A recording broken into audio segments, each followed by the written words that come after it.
Rosa Job, an 80 years old mother from Kiromesel in Gulu City, was raised in a traditional home. According to Rose, back then, girls' movement were very limited. They were majorly taught by their mothers how to manage household affairs.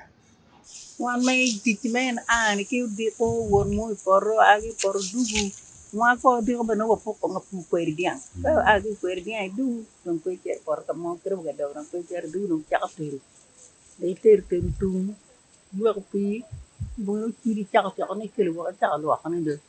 The 80 years old Ajok remembered learning for the first time about the issue of gender equality and gender equity in the late 70s.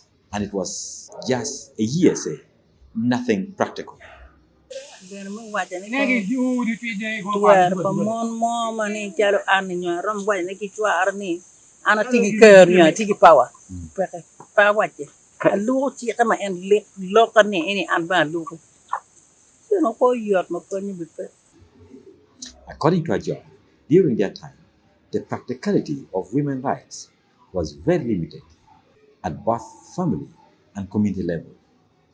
Kar woni kar mi tuar pa mon mo pe bel pin da mo be kiri la ti nya kiri da a chalo ma mama nan tigi tuar mo bor baba baba e tigi tuar golle bene on e gino nya mer be man in ben lu wa kin en kin en ko non mon do be ti do ana deg lo kiti en amel gino ñu kiti in mer ta do en ci But decades after, the effort of various human rights activists, NGOs, government through Ministry of Gender, Labor, and Social Development, things are changing.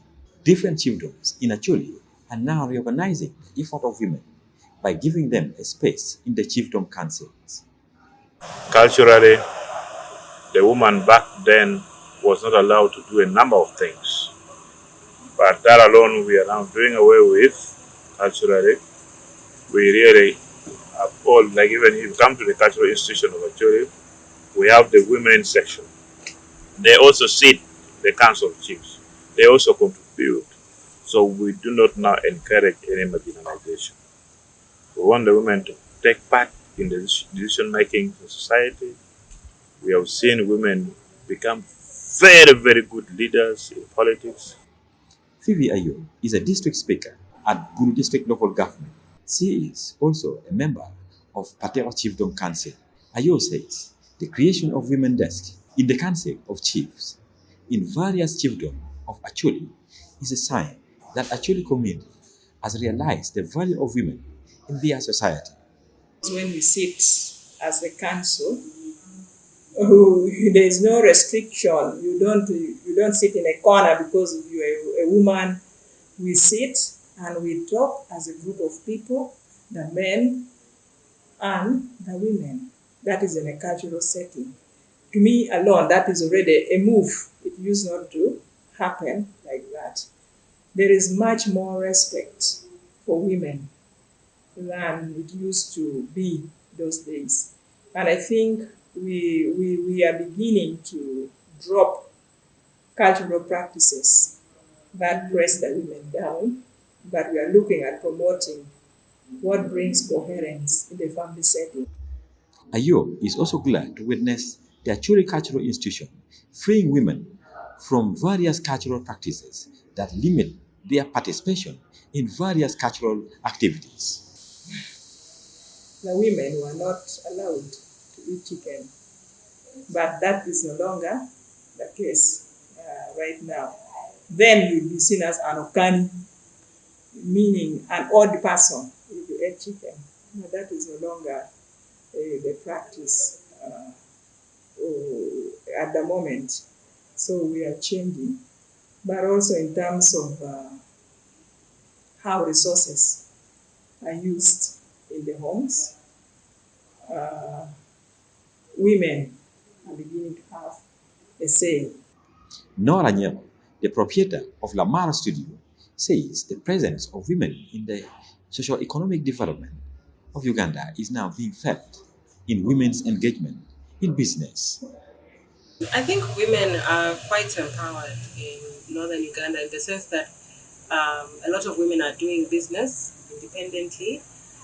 There are a lot of also women leaders. But the economic situation is still a challenging. I think the situation is that, money is not flowing as easily as it has been in the past. However, Florence Lalam believed that gender equality and gender equity are mostly felt by the educated women. There is still an inequality and equity in the achievement of women emancipation when it comes to the woman at the grassroots. That woman in the village, that illiterate woman deep down in the village who is sleeping in the grass thatch hut, and who does not have much access to services, those women are still left behind. Because when you look at the world we are in today, it has been digitalized. We are really going digital.